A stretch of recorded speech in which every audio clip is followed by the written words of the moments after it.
Assalamualaikum warahmatullahi wabarakatuh. Hari ini kita mulai kuliah perdana kita. Semoga semua dalam keadaan sehat walafiat. Di perancangan alat proses ini 2 SKS nanti kita buat aturan main yang kita sepakati bersama ya. Nanti ada aturan penilaian dan seterusnya. Nah, materinya adalah kita akan merancang 4 alat ya, yang ada tangki atau bejana tekan, kemudian menara distilasi multikomponen, alat penukar panas, dan alat dekanter. Nah, untuk setengah semester kira-kira ini ya kita belajar tangki, menara distilasi, tapi nanti setelah mid juga masih ada menara distilasi di bagian akhir, dan alat penukar panas serta dekanter.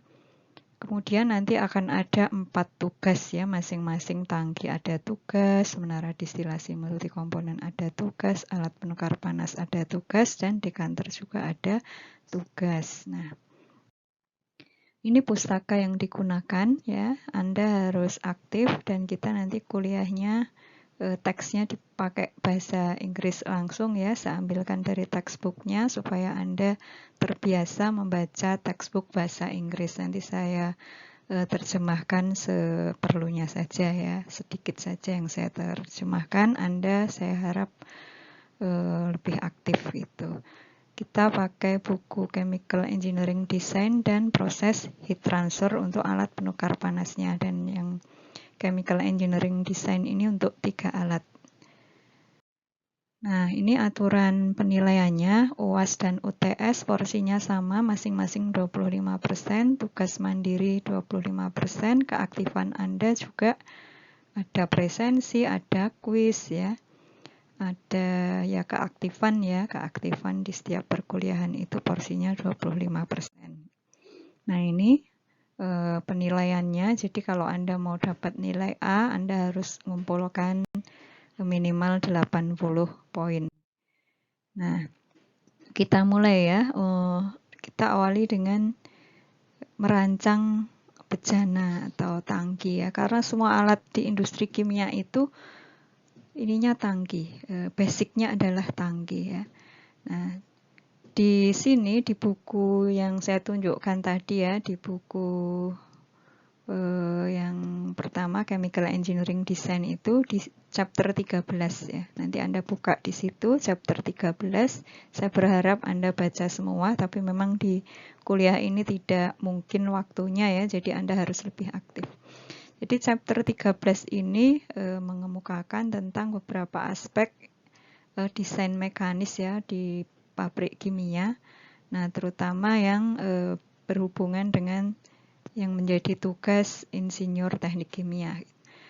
Nah, topik utamanya ya adalah merancang bejana tekan, karena memang di situ banyak aturan, banyak yang harus dipertimbangkan, banyak yang harus dihitung. Jadi walaupun nanti hitungan detailnya itu adalah orang teknik mesin ya, insinyur teknik mesin yang mengerjakan, tetapi orang teknik kimia itu menguasai basic desainnya.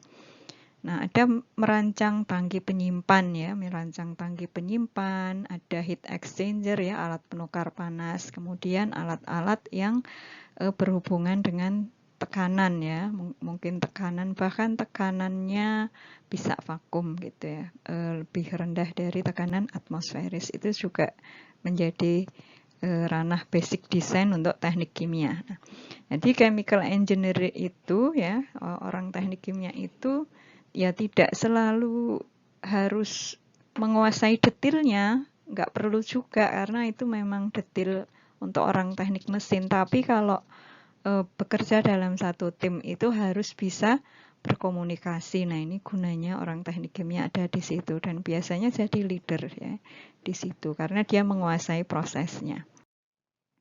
Nah, vessel design ini ya, merancang tangki bejana tekan ya, merancang tangki atau bejana tekan itu merupakan ranahnya orang teknik mesin tadi ya, sudah saya katakan seperti itu. Dan di situ hitung-hitungan praktisnya memang menghitung stress analysis ya, tekanan-tekanan yang bekerja pada alat tersebut ya, pada tangki atau pada dinding atau pada tutupnya atau pada dasarnya ya. Itu semua dihitung dengan detail oleh orang teknik mesin. Namun demikian orang teknik kimia ini bertanggung jawab juga dalam pengembangan dan specifying the basic design information for a particular vessel. Jadi untuk vessel tertentu ya yang khusus itu orang teknik kimia harus bisa mengembangkan ya dan menspesifikasikan begitu. Dan untuk dikomunikasikan dengan orang teknik mesin. Jadi penting untuk belajar ini gitu ya. Jadi Anda nggak bisa bekerja sendiri, nanti bekerja dalam tim. Nah, dalam tim itu harus tahu itu ya, tahu ilmunya sehingga Anda bisa berguna di tempat tersebut. Nah, kemudian alasan lain bahwa proses engineer itu harus bisa ya menentukan metode fabrikasinya seperti apa, yang memutuskan, membantu membuat keputusannya itu orang proses engineer, yang ini diisi oleh orang teknik kimia ya. Ada desain codes-nya, Anda harus baca ya, nanti ada desain codes ya, aturan, ada standar ya, standar internasional ada gitu ya di sana ya, standar Amerika maupun standar British ya.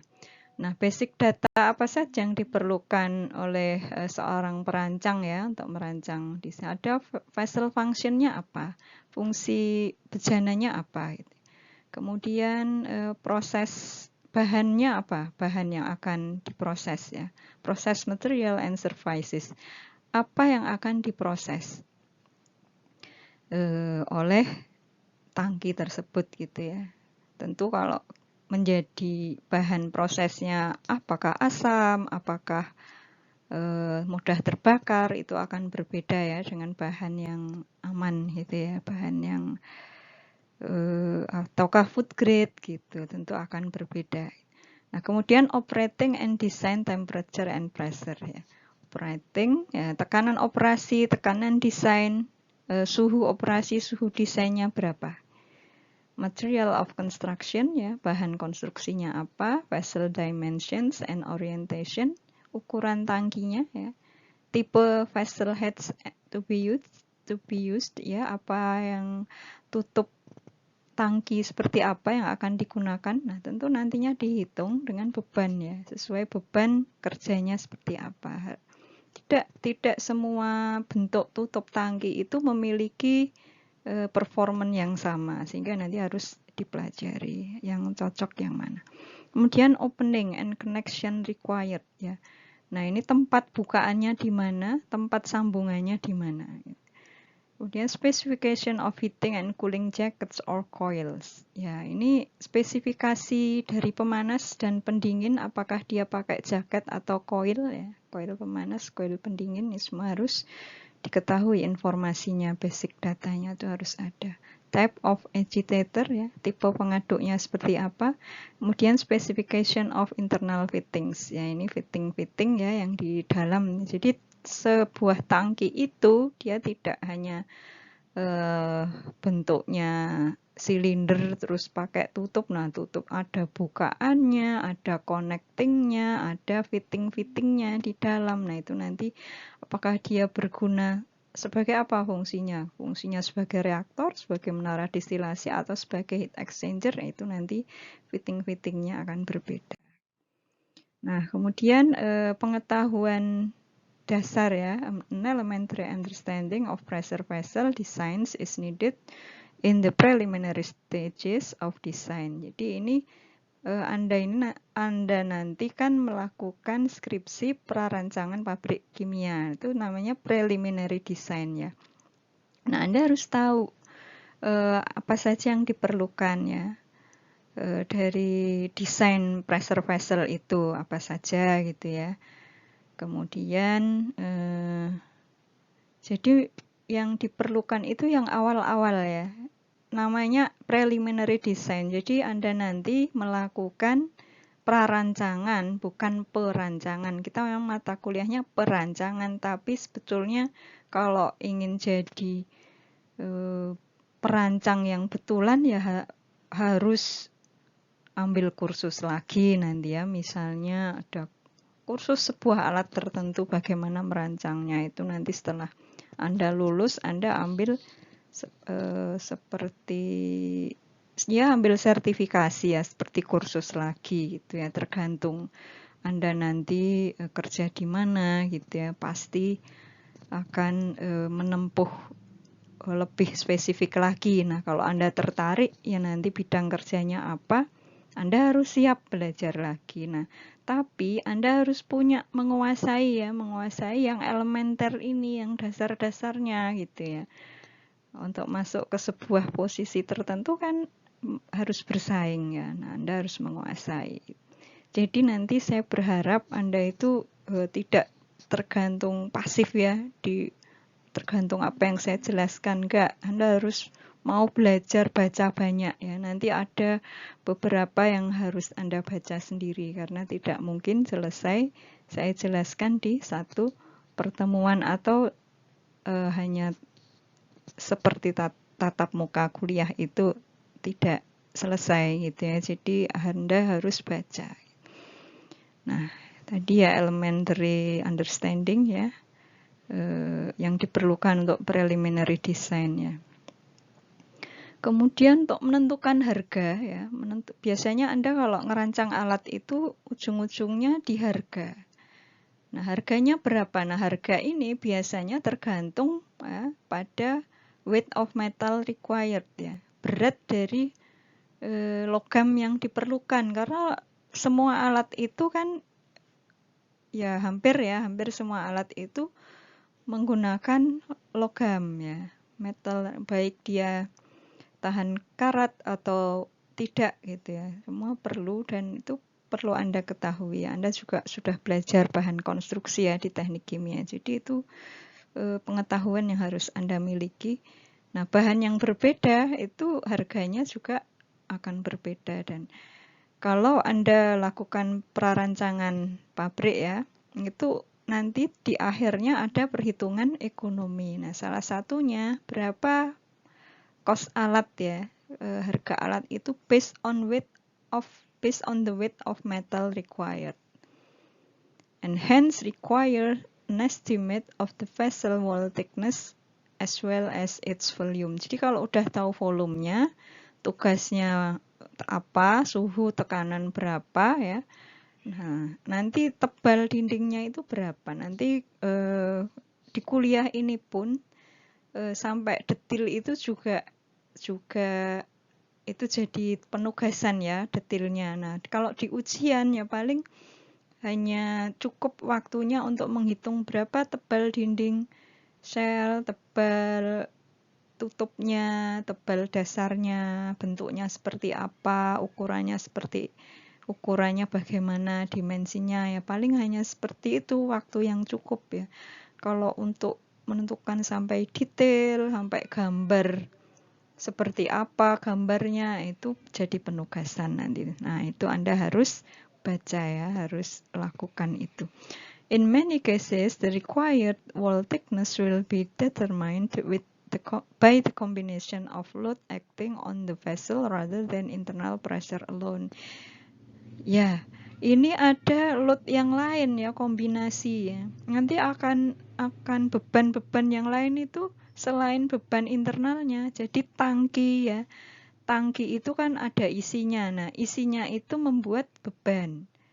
Nah, harus dihitung beban akibat isi tangki. Cuma juga beban karena beratnya material itu ya. Jadi nggak ngapa-ngapain kalau salah merancang itu lama-lama bisa rusak sendiri gitu ya. Walaupun belum ada dimasuki suatu bahan, kalau salah merancang belum apa-apa dah rusak, belum apa-apa dah retak gitu. Itu bisa terjadi kalau salah perhitungan. Nah, maka in many cases the required wall thickness will be determined by the combination of loads acting on the vessel rather than the internal rather than internal pressure alone. Nah, ada juga yang untuk nahan angin, kecepatan angin, dia ditempatkan di daerah mana, kecepatan anginnya kira-kira berapa. Ada juga yang apakah daerah tersebut sering gempa atau tidak, gitu. Dan banyak hal yang jadi pertimbangan, nanti akan dipelajari gitu ya. There is no strict definition of what constitutes a pressure vessel, and different codes and regulations apply in different countries. Jadi ada aturan ya, ada aturan di negara berbeda bisa berbeda gitu ya. Namun ya secara umum ya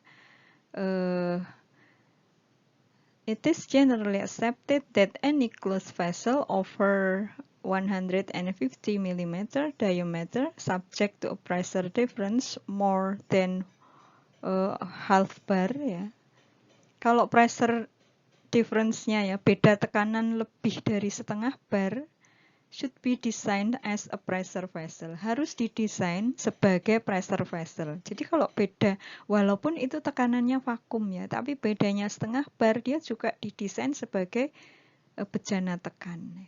Karena bejana tekan itu punya tebal yang berbeda dengan bejana yang hanya menyimpan saja di tekanan atmosferis, itu berbeda nanti hitung-hitungannya gitu ya. Dan ini nggak ada definisi yang strict gitu ya. Seorang perancang itu ada nilai artnya juga, ada feeling-feelingnya juga ya di situ. Jadi kecerdasannya tidak satu ya, tapi beberapa diperlukan supaya cepat menentukan keputusannya. It is not possible to give a completely comprehensive account of vessel design in one chapter. Nggak mungkin ya, nggak mungkin memberikan semuanya secara komplit dan komprehensif ya, hanya dalam satu chapter. Jadi tetap perlu Anda kembangkan sendiri nanti ya. Seperti Anda udah pernah lihat kuliah tamu dari orang industri perminyakan di Dubai itu ya, bahwa beliau itu ada kursus tersendiri untuk welding. Nah, welding ini salah satu bagian dari tangki. Ada welding itu ngelas ya, ngelas di tangki itu seperti apa. Nah, jadi Anda nanti harus belajar metode perancangannya ya, kemudian data-data untuk preliminary design ya, untuk tangki konvensional ya, for the chemical engineer to check the feasibility of a proposed equipment design. Jadi kita kan sebagai seorang teknik kimia ya yang bekerja sebagai proses engineer dan bertanggung jawab pada basic desainnya itu, dia merancang secara preliminary ya, apakah desain yang kita ajukan itu visible atau tidak gitu ya. Nah, untuk menentukan harga dari tangki tersebut secara ekonomi ya, dilakukan analisis ekonomi, menentukan apakah proporsi tangki generalnya itu cocok gitu ya. Ya kita yang menentukan orang teknik kimia, apakah width of plan layout purposes ya. Jadi untuk tujuan membuat layout dari plannya ya. Nah, klasifikasinya apa? Nah, ini kalau secara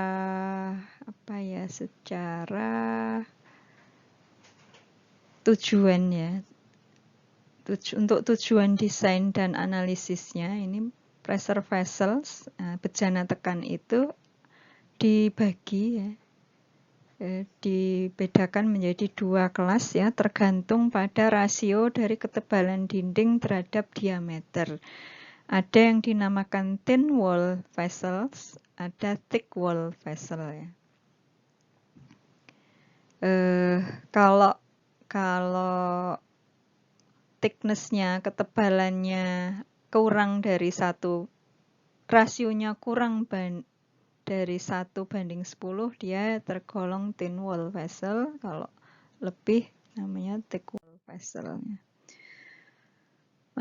Ada pressure vessel code and standard ya, setiap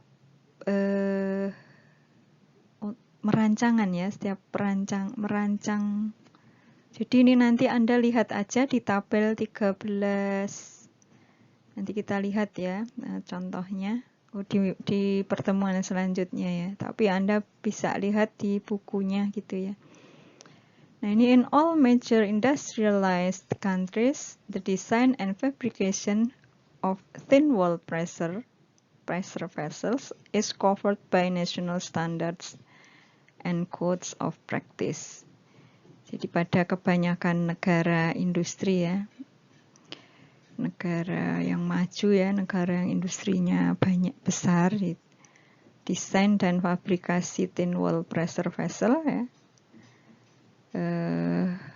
covered by national standard and code. Jadi mereka udah punya standar nasional.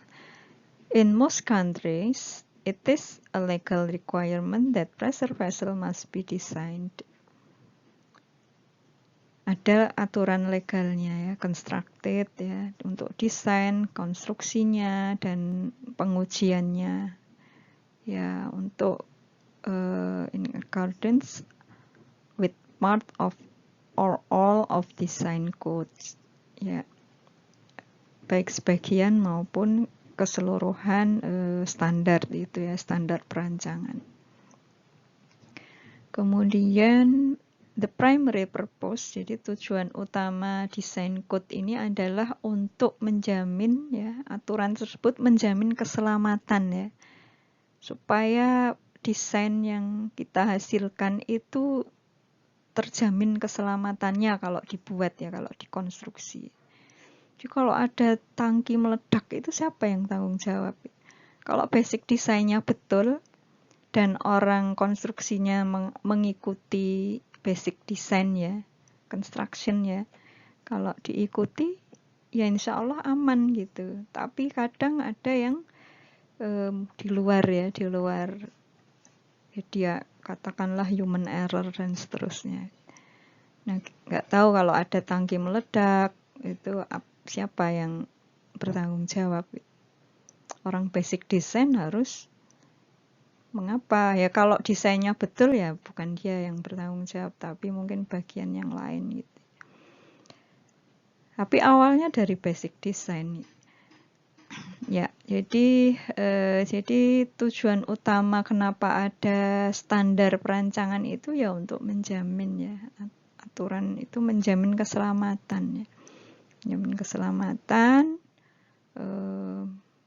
karena bejana tekan ini ya, kalau merancangnya tidak benar ya berbahaya ya, ketika dioperasikan mungkin masih awal-awal sudah tidak sesuai, tidak menjamin keselamatan.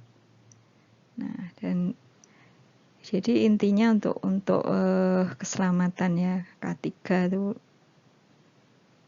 yes, kita kan ingin bekerja itu dengan mengikuti standar keselamatan dan menyediakan guidance ya, petunjuk pada perancangan, bahan yang digunakan ya, bahan konstruksi yang digunakan, fabrikasinya, kemudian pemeriksaannya dan pengujiannya.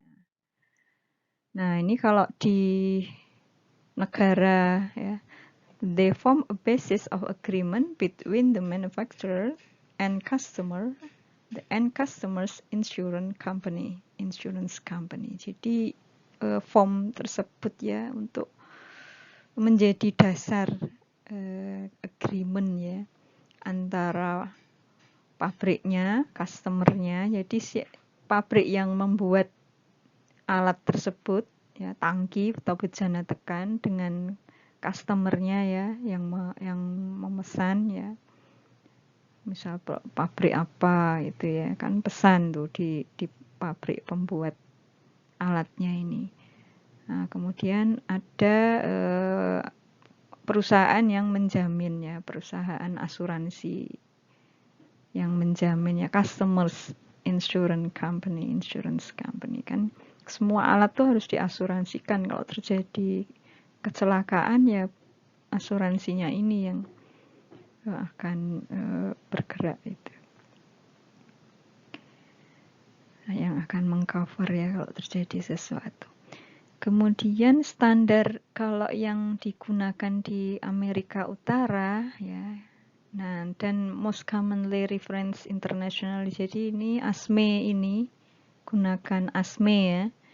American Society of Mechanical Engineering ya. Dia punya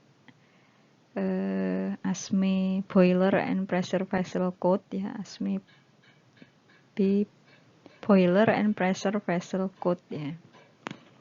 Nah, ini dipakai di Amerika Utara dan kebanyakan menjadi standar internasional. Namun di Eropa ya, di United Kingdom ya, ada pressure vessel yang digunakan di pabrik kimia dan industri sejenisnya itu didesain menggunakan aturan British Standard. Ini yang berlaku di Amerika itu ya. Di Eropa kalau ini. Kalau di Amerika dan kebanyakan negara pakai ASME, kalau yang British Standard di Eropa. Kemudian kalau standar nasional nggak punya, di sebuah negara nggak punya standar nasional, maka ya mau pakai ASME atau British Standard, nah itu ya silahkan mau dipakai yang mana gitu. Kemudian National Codes and Standards, ya ini memberi petunjuk ya, keperluan minimum ya, dan petunjuk umum ya untuk mendesain dan konstruksi. Nah, nanti silahkan dibaca ya, di tabel-tabel ada ya di buku ya.